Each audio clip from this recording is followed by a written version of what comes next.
Hello everyone, knowledge hub में आप सभी का स्वागत है। इस वीडियो में हम आपके लिए लेके आए हैं कंपनी लॉ के अंदर आपका एक टॉपिक है issue and allotment of debentures, जिसमें कि आपको डिवेंचर्स के बारे में बताया गया है, क्या होते हैं, क्या इनके फीचर होते हैं और इनके इशू करने के क्या क्या मेथड है और कितने प्रकार के आपके डिवेंचर्स होते हैं। ठीक है, तो पहले इसके मीनिंग से शुरुआत करते हैं कि जो आपके डिवेंचर्स हैं वो होते क्या हैं। अब कहता क्या है, debentures stock bond and other securities of a company what ever constituting a charge on the assets of the company और नोट। क्या कहता है कि ऋण पत्र कि जो डिबेंचर्स होते हैं उसके अंदर आपके डिबेंचर्स स्टॉक बॉन्ड और एनी अदर सिक्योरिटीज़ को इंक्लूड किया जाता है, सम्मिलित किया जाता है। कंपनी की कोई भी सिक्योरिटी हो, कोई भी डिबेंचर्स हो, स्टॉक हो, बॉन्ड हो, उनको डिबेंचर्स के अंदर क्या किया जाता है, इंक्लूड किया जाता है, शामिल किया जाता है। ठीक है, उसके बाद क्या कहता है, चाहे वह कंपनी की संपत्तियों पर कोई प्रभाव उत्पन्न करती हो या नहीं, चाहे जो आपके डिवेंचर्स हैं, स्टॉक हैं, बॉन्ड हैं या कोई एनी अदर सिक्योरिटी है, ठीक है, वो कंपनी की एसेट्स पे चार्ज करती है या नहीं करती है, इससे कोई फर्क नहीं पड़ता। ठीक है, इनको सबको किसके अंदर शामिल किया जाता है, डिवेंचर्स के अंदर शामिल किया जाता है। तो ये सभी मिलकर क्या बनाते हैं, आपके डिवेंचर्स बनाते हैं। ये सारे आपके डिवेंचर्स होते हैं। और ये जो आपकी डेफिनेशन है, ये according to company act section 2 sub section 30 के अकॉर्डिंग दी गई है। ठीक है, तो अगर सिंपल सी भाषा में बताएं, ऋण पत्र से किससे रिलेटेड होता है, आपके ऋण से, आपके लोन से रिलेटेड आपके डिवेंचर्स होते हैं। और जो आपका डिवेंचर्स है, इसके अंदर आपका डिबेयर जो वर्ड है वो लेटिन से लिया गया है, जिसका अर्थ क्या होता है, जिसका मीनिंग होता है लोन लेना। ठीक है, जब कोई कंपनी क्या करती है, फिक्स यानी कि स्थायी रूप से लोन लेना चाहती है, जिससे कि जो कंपनी की जो पूंजी है, कंपनी की जो कैपिटल है, वो बढ़ाई जाती है। ठीक है, तो ऋण पत्र जो आपके होते हैं, जो डिबेंचर्स होते हैं, वो ऐसे पत्र होते हैं जिसके अंदर क्या होता है, जिसके अंदर जो आपकी लोन है उससे रिलेटेड सारी टर्म्स एंड कंडीशंस लिखी होती हैं। और ये जो प्रपत्र होता है, यही आपको क्या करता है, लोन दिलवाने में हेल्प करता है। इसके बिना एक्सेप्टेंस नहीं दी जाती। ठीक है, और इसके ऊपर जो कंपनी की जो कॉमन सील है वो भी लगती है, तब जाके आपका जो ऋण पत्र है वो इशू किया जाता है। ठीक है, ये इसका मीनिंग था कि जो आपके ऋण पत्र हैं वो होते क्या हैं, डिवेंचर्स होते क्या हैं। अब उसके बाद इसके फीचर्स आते हैं डिवेंचर्स के, जिसमें फर्स्ट आता है इशूड बाय कंपनी, कि जो आपका डिवेंचर्स होते हैं वो किसके द्वारा इशू किए जाते हैं, वो कंपनी के द्वारा इशू किए जाते हैं। और जनरली जो लोन है, ठीक है, वो एक क्या है, एक्सेप्टेंस के रूप में दिया होता है। ठीक है, उसके बाद आता है कॉमन सील, कि जो कंपनी जो होती है, जो डिवेंचर्स को इशू करती है, उसके ऊपर क्या है, कंपनी की कॉमन सील लगी होती है, सारा मुद्रा लगी होती है। लेकिन जो ये कॉमन सील होती है उसका हमेशा ही ऋण पत्र के ऊपर यानी कि डिवेंचर्स के ऊपर लगा होना जरूरी नहीं है, नेसेसरी नहीं है। ठीक है, उसके बाद आता है ओनली वन डिवेंचर्स, केवल एक ऋण, कि जो आपके डिवेंचर्स होते हैं वो एक सीक्वेंस में क्या किए जाते हैं, इशू किए जाते हैं।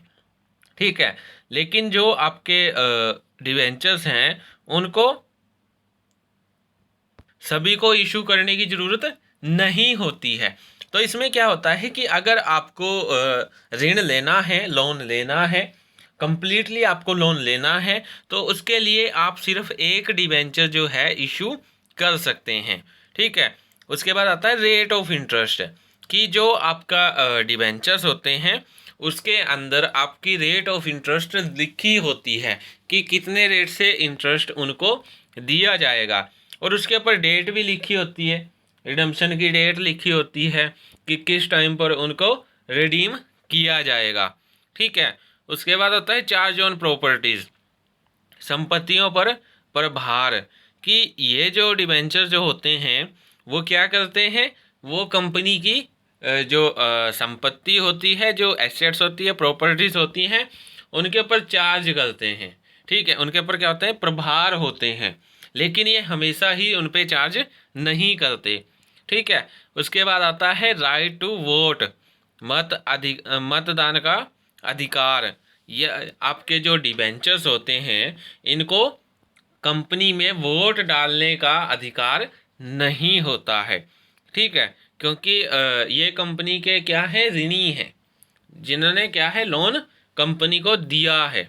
ठीक है, तो इन्हें क्या है, कंपनी के अंदर वोट डालने का अधिकार नहीं होता है। उसके बाद आपका ये मैंने बता ही दिया है, रिडीमेबल डेट, शोधन तिथि, कि जो आपका डिबेंचर्स होता है उसके अंदर आपका जो रिडीम की जो डेट है वो लिखी होती है। तो ये आपके कुछ फीचर्स थे जिसमें हमने किया कि जो डिबेंचर्स हैं वो कंपनी के द्वारा इशू किए जाते हैं, उसके ऊपर एक कंपनी की सार्वमुद्रा लगी होती है, कॉमन सील लगी होती है। ओनली वन डिबेंचर सफिशिएंट होता है कंप्लीटली लोन लेने के लिए। उसके बाद उनके ऊपर रेट ऑफ इंटरेस्ट भी दी होती है, मेंशन होती है ऋण पत्र के अंदर। और चार्ज ऑन प्रॉपर्टीज़, ये प्रॉपर्टीज़ के ऊपर चार्ज करते हैं। राइट टू वोट, वोट डालने का राइट इनको नहीं होता है। और लास्ट में आता है रिडीमेबल डेट, कि जो डिवेंचर्स होते हैं उनके अंदर उनकी एक रिडीमेबल की रिडम्पशन की डेट होती है जो उसके अंदर लिखी होती है। तो इसके कुछ फीचर्स थे।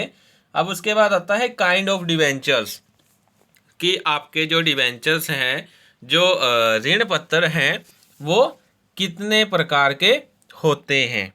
जिसमें आपका फर्स्ट आता है रजिस्टर्ड डिवेंचर्स, रजिस्टर ऋण पत्र। अब ये कैसे डिवेंचर होते हैं जिसके अंदर जो आपके धारक होते हैं, जो होल्डर्स होते हैं, उनके नाम लिखे होते हैं, उनका जो एड्रेस होता है, और उनका जो डिटेल होती है, जो भी उनकी डिटेल होती है, वो कंपनी द्वारा जो उनका रजिस्ट्रार होता है, जो उनके रजिस्टर होते हैं, उनके अंदर में रजिस्टर्ड होते हैं। जो आपके डिवेंचर होल्डर जो होते हैं उनके बारे में सारी डिटेल कंपनी का जो रजिस्टर होता है उसके अंदर रजिस्टर्ड होते हैं। तो ये जो आपके डिवेंचर्स होते हैं ये आपके रजिस्टर्ड डिवेंचर्स कहलाते हैं।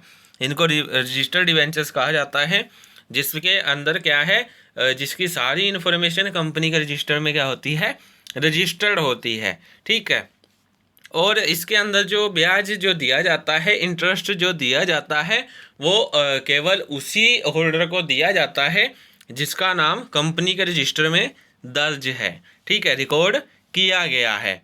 और इनका जो हस्तांतरण है, इनका जो ट्रांसफ़र है, वो भी कंपनी के जो रूल्स होते हैं, जो रेगुलेशन होते हैं, उनके अकॉर्डिंग ही किया जाता है।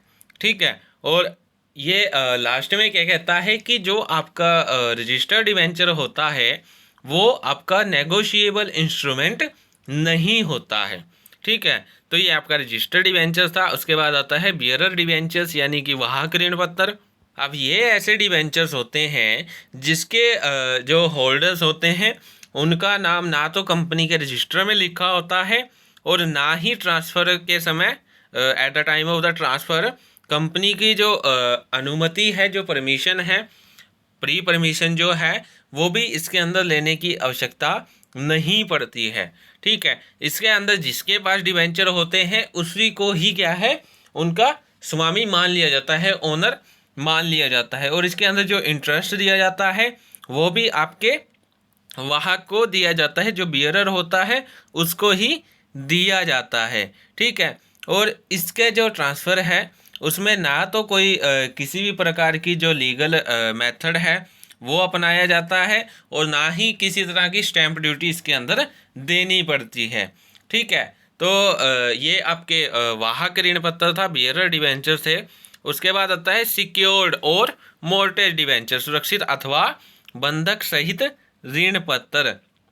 अब ये आपके ऐसे डिबेंचर्स होते हैं जिन डिबेंचरों के लिए जो कंपनी जो होती है वो क्या करती है, उसकी जो प्रॉपर्टीज होती हैं उसको क्या है, उसको सिक्योर करती है, मीन्स उसको बंधक करती है। और अगर जो कंपनी जो होती है वो किसी भी प्रकार से डिवेंचर्स की जो पेमेंट है वो करने में असमर्थ रहती है, मीन्स वो उनकी पेमेंट नहीं कर पाती, तो इस केस में जो आपके डिवेंचर्स हैं उनको ये राइट हो जाता है कि वो जो उनके पास सिक्योर्ड जो आपने प्रॉपर्टी रखी है, एसेट रखी है, उनको बेचकर अपनी जो उनकी जो क्षति है, जो भी डैमेज उनको हुआ है, वो उसको पूरा कर सकते हैं। ठीक है। उसके बाद आता है सिंपल और अनसिक्योर्ड डिवेंचर्स, साधारण या असुरक्षित ऋण पत्र। अब ये जो डिवेंचर्स होते हैं इनको इशू करने पर जो कंपनी जो होती है वो अपनी कोई भी एसेट्स को मोर्टेज पे नहीं रखती है, सिक्योर नहीं करती है डिवेंचर्स के राइट्स में, अपनी किसी भी प्रकार की जो प्रॉपर्टी है वो नहीं रखती है। ठीक है। और ना ही जो इनका जो इंटरेस्ट होता है उनके पुनर्भुगतान के लिए यानी कि रीपेमेंट के लिए किसी भी प्रकार की कोई भी सिक्योरिटी नहीं दी जाती है। ठीक है।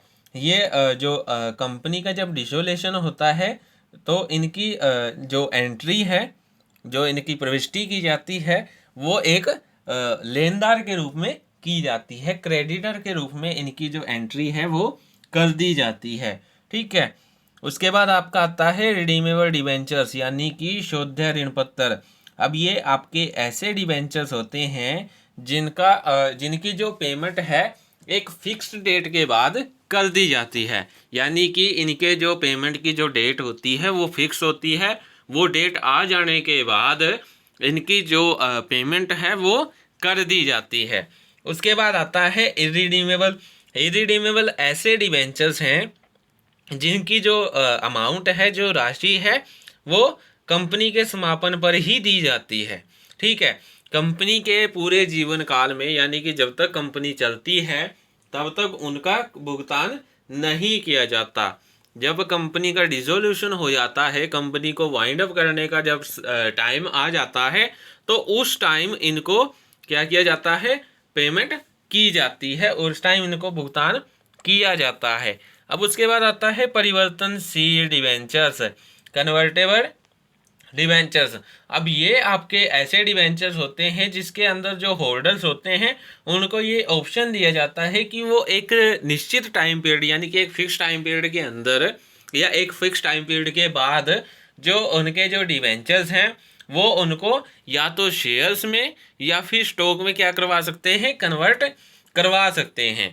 तो ऐसे जो आपके ऋण पत्र होते हैं, डिवेंचर्स होते हैं, वो आपके कन्वर्टेबल डिवेंचर्स कहलाते हैं।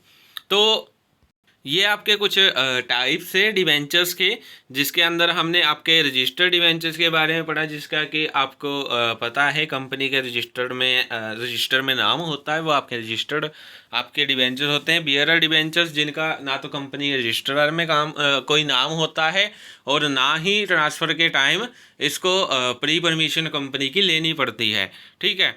उसके बाद क्या कहता है, सिक्योरिटी जिनके जो ऐसे डिवेंचर्स जिनके पास जो आपकी कंपनी जो होती है उसकी प्रॉपर्टीज़ क्या होती हैं, सिक्योर होती हैं। और उसके बाद फोर्थ जिसमें आपकी जो कंपनी की प्रॉपर्टी है वो किसी भी प्रकार से डिवेंचर्स के पास मोर्टेज में नहीं होती। उसके बाद फिफ्थ है रिडीमेबल, यानी कि एक टाइम पीरियड के बाद इनकी जो पेमेंट है वो कर दी जाती है, वो आपके रिडीमेबल डिवेंचर्स होते हैं। और इररिडीमेबल डिवेंचर्स जिनका कंपनी के वाइंड अप पर ही क्या की जाती है, पेमेंट की जाती है, कंपनी अपने पूरे जीवन काल में, लाइफ में इनकी पेमेंट नहीं करती है। उसके बाद कन्वर्टेबल डिवेंचर्स यानी कि ऐसे डिवेंचर्स जिनका जो परिवर्तन है, जिनको कन्वर्ट करना है शेयर्स में या स्टॉक में, उनके लिए एक फिक्स टाइम पीरियड होता है, यानी कि वो एक फिक्स टाइम पीरियड के बाद चाहे तो डिवेंचर्स को या तो स्टॉक में या फिर शेयर्स में कन्वर्ट करवा सकते हैं। तो ये आपके कुछ टाइप्स थे, काइंड्स ऑफ डिवेंचर्स जिसे हम बोल देते हैं। डिवेंचर्स के कुछ प्रकार थे, कुछ इसके क्लासिफिकेशन थे। अब उसके बाद आता है मेथड ऑफ इशूइंग डिबेंचर्स, कि जो आपके डिबेंचर्स हैं उनको कैसे इशू किया जाता है, जिसमें फर्स्ट आपका आता है रेजुलेशन ऑफ डायरेक्टर्स, संचालक मंडल का प्रस्ताव, कि जो आपका डिबेंचर्स हैं उनको इश्यू करने के लिए जो आपके डायरेक्टर्स होते हैं वो अपनी सभा में क्या करते हैं, एक रेजुलेशन पास करते हैं, एक रेजुलेशन पास करते हैं कि डिबेंचर्स को जो है वो इशू किया जाना चाहिए।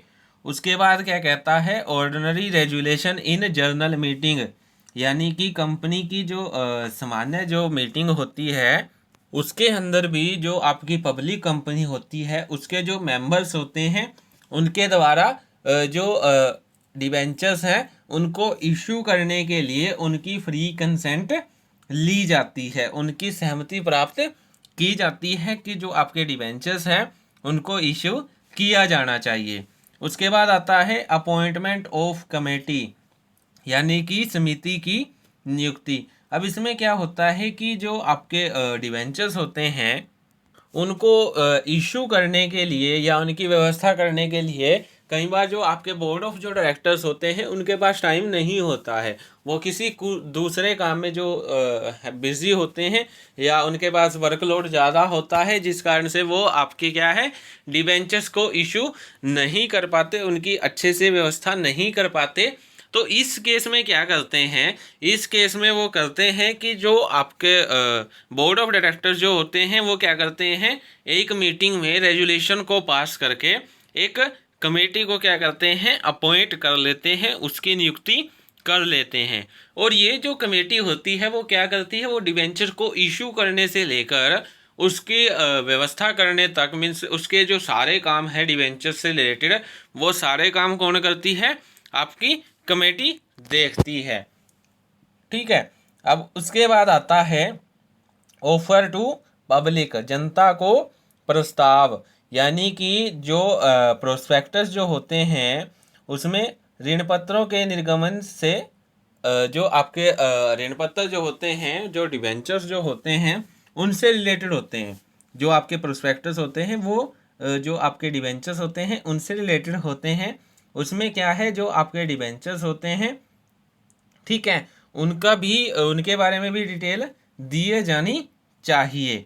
ठीक है, तथा उसके साथ ही जो आपके एप्लीकेशन है वो भी उसमें क्या है भेजी जानी चाहिए, कि जो आपका प्रोस्पेक्टस होता है उसके अंदर जो भी डिबेंचर्स आपके हैं, कंपनी के जो डिबेंचर्स होते हैं उनके बारे में पूरी डिटेल प्रोस्पेक्टस के अंदर लिखी होनी चाहिए।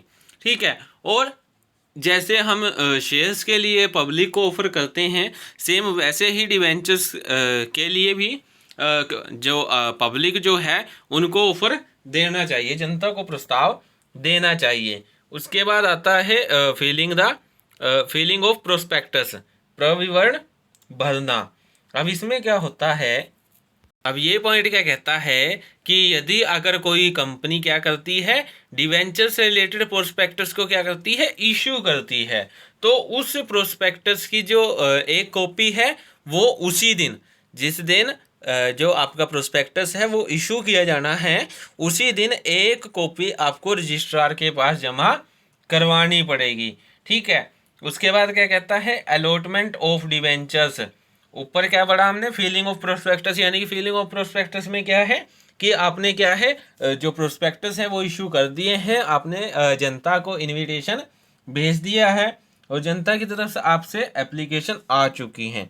उसके बाद आता है अलॉटमेंट ऑफ डिवेंचर्स, जिसके अंदर कि जो आपके डिवेंचर्स जो होते हैं वो आपके प्रोस्पेक्टस इशू करने के, यानी कि जो आप प्रोस्पेक्टस जो इशू करते हैं उसके जो 5th जो डे होता है प्रोस्पेक्टस को इशू करने के बाद, उससे पहले पहले आप डिवेंचर्स को अलॉट नहीं कर सकते। उसके बाद अगर कोई डेट फिक्स की गई है तो उस डेट पे आप जो आपके डिवेंचर्स हैं उनके अलॉटमेंट से रिलेटेड कोई भी काम कर सकते हो, लेकिन 5 दिन से पहले, यानी कि प्रोस्पेक्टस इशू करने के बाद जितने भी 5 डेज आपके बनते हैं, 5 डेज से पहले आप जो डिवेंचर्स हैं उन पे अलॉटमेंट नहीं दे सकते। उसके बाद आता है एप्लीकेशन इन स्टॉक एक्सचेंज कि जो आपका प्रोस्पेक्टस है उसमें लिखा गया है कि जो आपके डिबेंचर्स हैं उसमें व्यवहार करने के लिए यानी कि ट्रांजैक्शन करने के लिए किसी मान्यता प्राप्त जो भी आपका स्टॉक एक्सचेंज है जिसे मान्यता दी गई है उसमें आवेदन किया गया है या फिर किया जाएगा। ठीक है, तो ऐसे जो आपके डिबेंचर्स होते हैं उनको ही सिर्फ इशू किया जाएगा। ठीक है, अगर आपने ऐसा नहीं किया है, किसी भी स्टॉक एक्सचेंज में आपने एप्लीकेशन नहीं दी है किसी तरह की, तो आपने जो भी अलॉटमेंट की है वो आपकी अलॉटमेंट वॉइड मानी जाएगी, वो आपकी व्यर्थ अलॉटमेंट मानी जाएगी। ठीक है, उसके बाद आता है सर्टिफिकेट ऑफ डिबेंचर्स, ऋण पत्रों के प्रमाण पत्र। अब ऋण पत्रों के प्रमाण पत्र में क्या आता है कि जिस टाइम आपने क्या है कि जिस टाइम आपने डिबेंचर्स को अलॉट किया था, उनको आवंटित किया था, उनके आवंटन यानी कि अलॉटमेंट होने की जो डेट है उससे 2 महीने तक, मीन्स 2 महीने के अंदर ही जो आपके डिबेंचर्स हैं उनसे रिलेटेड जो भी सर्टिफिकेट हैं वो तैयार हो जाने चाहिए विद इन 2 मंथ। और कब से लेके आपने जिस डेट को आपने अलॉट डिबेंचर्स को अलॉट किया था उस डेट से लेकर विद इन 2 मंथ आपको जो सर्टिफिकेट हैं, जो डिबेंचर्स के जो सर्टिफिकेट हैं वो तैयार हो जाने चाहिए। ठीक है, उसके बाद आता है entry in the register of the debentures holder, ऋण पत्रधारियों के रजिस्टर्ड में प्रविष्टि। मीन्स अब क्या है कि जो आपने डिबेंचर्स जो हैं उनको अलॉट करने के बाद और उनको सर्टिफिकेट देने के बाद, ठीक है, जो भी आपके डिबेंचर होल्डर जो बनते हैं उनके बारे में सारी डिटेल, उनका नाम पता या जो भी अन्य जो डिटेल बनती है, अदर जो डिटेल बनती है उसकी एंट्री कंपनी के जो रजिस्टर है उसके अंदर की जानी जरूरी है, सारी जानकारी डिबेंचर्स के बारे में। ठीक है, उसके बाद लास्ट पॉइंट आता है description of charge to registrar, प्रभार के विवरण रजिस्ट्रार को। अब इसमें क्या है कि यदि जो आपके डिबेंचर्स हैं वो कंपनी की संपत्ति पर क्या है किसी भी प्रकार का चार्ज उत्पन्न करते हैं, किसी भी प्रकार का चार्ज बनाते हैं, तो चार्ज के लिए जो भी संलेख है उसके निष्पादन होने के विद इन 30 डेज, उसके निष्पादन होने के पश्चात विद इन 30 डेज जो आपका जो चार्ज है वो कंपनी के रजिस्टर जो कंपनी का जो रजिस्टर है या कंपनी का जो रजिस्ट्रार है उसमें या तो रजिस्टर में आपको दिखाने पड़ेंगे या कंपनी के रजिस्ट्रार को क्या करने पड़ेंगे, प्रस्तुत करने पड़ेंगे, उसको उसके बारे में सारी इन्फॉर्मेशन देनी पड़ेगी। ठीक है, तो ये आपका मेथड था इशू ऑन डिबेंचर्स कि आप जो डिबेंचर्स हैं उनको इशू करने की क्या विधि है, क्या मेथड है। आप इसको प्रोसीजर भी बोल सकते हैं कि जो आपके डिबेंचर्स हैं उनको इशू करने के लिए क्या प्रोसीजर आपको फॉलो करना पड़ता है, क्योंकि ये एक तरह का प्रोसीजर ही है। इसमें आपको सारे पॉइंट स्टेप बाय स्टेप दिए गए हैं। ठीक है, कैसे आप डिबेंचर्स को शुरू से लेकर लास्ट तक कैसे उसकी व्यवस्था करते हो, कैसे उसे इशू करते हो, क्या क्या उसके लिए चाहिए होता है। ठीक है, सारी इन्फॉर्मेशन इसके अंदर दी गई है। तो ये आपका एक तरह का प्रोसीजर भी बन सकता है, प्रक्रिया हम जिसे कह देते हैं। ठीक है, तो आज की जो वीडियो थी इसके अंदर हम इतना ही करेंगे, जिसके अंदर हमने आपका डिबेंचर जो है उसका जो इम्पोर्टेंट जो टॉपिक्स हैं उनको कंप्लीट किया है, जिसमें आपका डिबेंचर्स का मीनिंग आता है और उसके क्या क्या उसके फीचर्स बनते हैं उसके बारे में हमने इस वीडियो के अंदर डिस्कशन किया। उसके बाद हमने टाइप्स ऑफ डिबेंचर्स के बारे में पढ़ा या फिर काइंड्स ऑफ डिबेंचर्स कह लीजिए कि जो आपके ऋण पत्र हैं वो कितने प्रकार के होते हैं, कितने पार्ट्स में उनको डिवाइड किया गया है। और उसके बाद लास्ट पॉइंट जो मोस्ट इम्पोर्टेंट पॉइंट था वो आपका मेथड ही था कि जो आपके डिबेंचर्स हैं उनको इश्यू करने के लिए, उनको निर्गमित करने के लिए किस विधि का प्रयोग किया जाता है, कौन से मेथड को यूज़ किया जाता है, उसके बारे में हमने इस वीडियो के अंदर पढ़ा। सो आज की वीडियो में हम इतना ही करेंगे। For more knowledge, for more videos, please like share and subscribe my YouTube channel.